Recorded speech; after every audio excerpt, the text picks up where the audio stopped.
সম্প্রতি সৌদি আরবে এখন এই ঘটনা নির্দিষ্ট করে এটাই কি কিয়ামতের আলামত, নাকি এটা আরো সামনে আরো বাড়বে সেটা কিয়ামতের আলামত হবে, সেটা আল্লাহ তাআলা ভালো জানেন। আমরা নির্দিষ্ট এই ঘটনাকেই কিয়ামতের আলামত হাদিসে বলা হয়েছে সেরকমটি আমরা ফিক্স করব না, কারণ আমরা জানি না সেটা। তবে এটা ঠিক, কিয়ামতের আগে মরুভূমিতে এমনটি হবে, নবী সাল্লাল্লাহু আলাইহি সাল্লাম বলেছেন। সেটা আর্টিফিশিয়ালি হোক, সেটা বাই নেচার হোক, যেভাবেই হোক এটা হবে। মরুভূমিতে এরকম পরিবেশ হবে।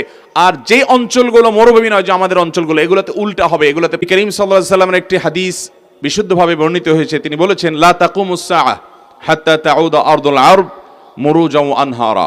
ততক্ষণ পর্যন্ত পৃথিবীতে কিয়ামত হবে না যতক্ষণ পর্যন্ত মরুভূমি, যেখানে সবুজ শ্যামল ফসল, ফল, ঘাস ইত্যাদি উৎপন্ন হয় না, সেখানে ফসল উৎপাদন হবে, বৃষ্টি বাদল হয়ে পানি ব্যাপকভাবে পাওয়া যাবে, এবং সেখানে আপনার নহর, প্রসবন, ধারা, ঝর্ণা, ড্রেন বৃষ্টির পানিতে প্রবাহিত হতে থাকবে। অর্থাৎ নদীমাতৃক দেশ, আমাদের দেশে যেরকম সর্বত্র আমরা খাল, বিল, নদী, নালায় পানি পাই, মরুভূমির লোকেরা সেটা পায় না, কিন্তু সেখানে সেগুলো হবে। সেই সাথে সেখানে সবুজ শ্যামল পরিবেশ হবে, যা আমাদের এই সমস্ত অঞ্চলে, উপকূলীয় অঞ্চলে, ঘন বনাঞ্চল আছে, সে অঞ্চলে যেগুলো হয়, মরুভূমিতে সেরকম হবে কিয়ামতের আগে। নবী করিম সাল্লাল্লাহু আলাইহি সাল্লাম এটি বলে গেছেন। এটি তার অলৌকিকত্ব। তার এই হাদিসকে শত শত এই হাজার বছর পর্যন্ত পৃথিবীর মানুষ বুঝতে পারেনি। এখন আমাদের বোঝার মতো সুযোগ তৈরি হচ্ছে। শত শত হাজার বছর পর্যন্ত এরকম হয়নি, এখন আস্তে আস্তে হচ্ছে। অতএব এটি ঠিক যে কিয়ামতের আগে মরুভূমিতে সবুজ শ্যামল গাছ, ঘাস ব্যাপকভাবে হবে, নদী, নালা, খাল, বিল পানি প্রবাহিত হবে, বৃষ্টি বাদল হবে, যেটা মরুভূমিতে সচরাচর হওয়ার কথা নয়। যারা সৌদি আরবে ছিলেন, যারা মিডল ইস্টের বিভিন্ন দেশে ছিলেন, দুবাইতে ছিলেন, তারা জানেন ওই সমস্ত দেশে বহু কষ্ট করে শহরে ঘাস ইত্যাদি উৎপন্ন করতে হয়, কোটি কোটি টাকা ব্যয় করে। আপনার সেখানে বৃষ্টি বাদল সেভাবে হয় না, এবং মরুভূমিতে যে গাছগুলো হয় রুক্ষ, সেগুলোতে সবুজ তেমন কোনো পাতা পাওয়া যায় না। অত্যন্ত গরমে, উত্তাপে সেগুলো থাকে হলো একেবারে রুক্ষ কিসিমের। এ ধরনের সামান্য কিছু গাছ পাওয়া যায়, ঘাস একেবারে বিরল দুর্লভ বিষয়। আজ বিশেষ করে যে ঘটনা বলা হচ্ছে, বৃষ্টির কারণে দেখা গেছে উপর থেকে দেওয়া ছবিতে যে চতুর্পাশে পাথরের ফাঁকে ফাঁকে সেখানে সবুজ ঘাস গজাচ্ছে, সবুজ হয়ে যাচ্ছে। এটা হওয়ার কথা ছিল না, কিন্তু হচ্ছে। এখন এই ঘটনা নির্দিষ্ট করে এটাই কি কিয়ামতের আলামত, নাকি এটা আরো সামনে আরো বাড়বে সেটা কিয়ামতের আলামত হবে, সেটা আল্লাহ তাআলা ভালো জানেন। আমরা নির্দিষ্ট এই ঘটনাকেই কিয়ামতের আলামত হাদিসে বলা হয়েছে সেরকমটি আমরা ফিক্স করব না, কারণ আমরা জানি না সেটা। তবে এটা ঠিক, কিয়ামতের আগে মরুভূমিতে এমনটি হবে, নবী সাল্লাল্লাহু আলাইহি সাল্লাম বলেছেন। সেটা আর্টিফিশিয়ালি হোক, সেটা বাই নেচার হোক, যেভাবেই হোক এটা হবে। মরুভূমিতে এরকম পরিবেশ হবে। আর যে অঞ্চলগুলো মরুভূমি নয়, যে আমাদের অঞ্চলগুলো, এগুলোতে উল্টা হবে। এগুলোতে পানি থাকবে না, গাছপালা শুকিয়ে যাবে। ভাইরা আমার, অনেকে এটা নিয়ে আশ্চর্য হচ্ছেন এবং অনলাইনে আলাপ আলোচনা শুরু করেছেন যে হ্যাঁ, তাহলে কিয়ামতের একটা আলামত প্রকাশ হয়েছে, নবী সাল্লাল্লাহু আলাইহি ওয়াসাল্লাম ভবিষ্যদ্বাণী খেটে গেছে। ভাইরা আমার, কিয়ামতের 141টা আলামত, ছোট্ট একটা চটি বই আমি সংকলন করেছিলাম। এটি মূলত ডক্টর মোহাম্মদ আল আরিফি, সৌদি আরবের একজন বড় আলেম দ্বীন, তার একটি বই থেকে সংকলন করা, আশরাতুস সাআ নামক একটা বই। সেখানে তিনি কিয়ামতের 141টা আলামত উল্লেখ করেছেন কোরআন এবং হাদিস থেকে। এর ভিতরে 131টা আলামত হলো কিয়ামতের ছোট আলামত, যেগুলো অনেক আগে থেকে দেখা দিবে। আর 10টা আলামত হলো কিয়ামতের সর্বশেষ মুহূর্তে ফাইনালি দেখা দিবে, যার পরে আল্লাহ তাআলা মহাপ্রলয় করে এই সৃষ্টি জগৎ শেষ করে ফেলবেন। প্রত্যেক ইমানদারকে বিশ্বাস করতে হবে যে আমাদের সবাইকে কিয়ামতে দাঁড়াতে হবে, তার আগে মহাপ্রলয় হবে, সব শেষ হবে, তুলার মতো উঠতে থাকবে।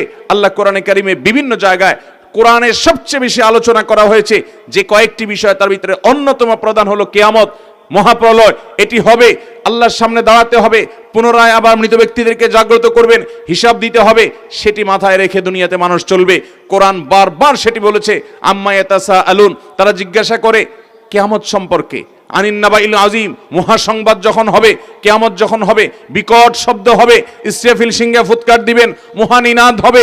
এই নিনাদে গোটা পৃথিবীর, গোটা সৃষ্টি জগতের সব তুলার মতো উঠতে থাকবে, সব শেষ হবে এবং সকল ফেরেশতারা মারা যাবে।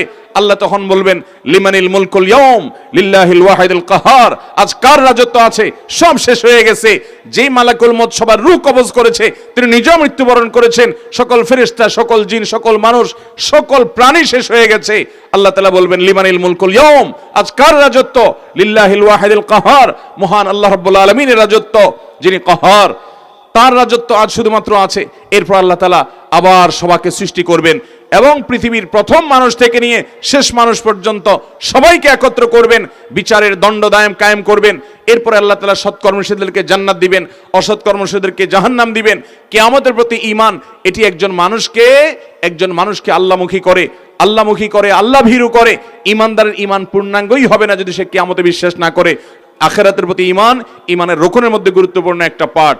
অতএব এটি কোনো আশ্চর্যের বিষয় নয় যে নবী করিম সাল্লাল্লাহু আলাইহি ওয়াসাল্লামের কথা খেটে গেছে, আরবে মরুভূমিতে বৃষ্টি হয়েছে, সবুজ শ্যামল পরিবেশ দেখা গেছে। ভাইরা আমার, নবী সাল্লাল্লাহু আলাইহি ওয়াসাল্লামের 131টা ভবিষ্যৎবাণী যেগুলো কিয়ামতের আগে হবে বলেছেন তিনি, তার ম্যাক্সিমাম হয়ে গেছে, ম্যাক্সিমাম ঘটে গেছে।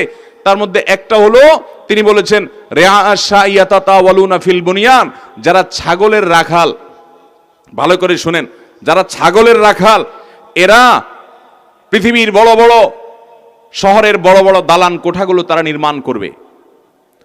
আজ দেখেন দুবাইতে, সৌদি আরবে, মিডিল ইস্টে যে সমস্ত মানুষরা এক সময় তারা ছাগল চড়াতো মরুভূমিতে, মরুচারী কিছুই ছিল না, পৃথিবীর সবচেয়ে বড় বড় দালানগুলো, সবচেয়ে উঁচু উঁচু বিল্ডিংগুলো এখন সেসব দেশে হচ্ছে কি হচ্ছে না? ভাইরা আমার, শুধু সেটি কেন, আমাদের দেশেও আপনি দেখেন নবী করিম সাল্লাল্লাহু আলাইহি সাল্লাম স্পষ্ট ভবিষ্যৎবাণী করেছেন কিয়ামতের আগে, ও আনতারাল হুফাতাল উরাতাল আলা রিআ আশ-শা ইয়াতাতাওয়ানা ফিল বুনিয়ান, শুধুমাত্র ছাগলের রাখাল নয়, যাদের একসময় পায়ের নিচে জুতা ছিল না, যারা খুব সমাজে তুচ্ছ ছিল, এই মানুষগুলো সমাজের নেতা হবে। এখন দেখবেন অনেক ছেলে বাবা মার শাসন আদর থেকে বঞ্চিত, হয়তো বস্তি থেকে সিসকে সন্ত্রাসীর পথে পথ বাড়িয়ে খারাপ পথে চলে গেছে। এক সময় সে খুন খারাপি করিডোরে বিভিন্ন রাজনৈতিক দলে যোগ দিয়ে সে বিশাল বড় নেতা হয়ে দেখা যাচ্ছে মন্ত্রী হওয়ার উপক্রম আছে না নাই? আজ নবী করিম সাল্লাল্লাহু আলাইহি সাল্লামের সেই কথা চতুর্দিকে তাকালে আপনি দেখবেন খেটে গেছে। তিনি বলেছেন যে আনতালিদাল আমাতু রাব্বাতাহা, কিয়ামতের আগে দেখবা যে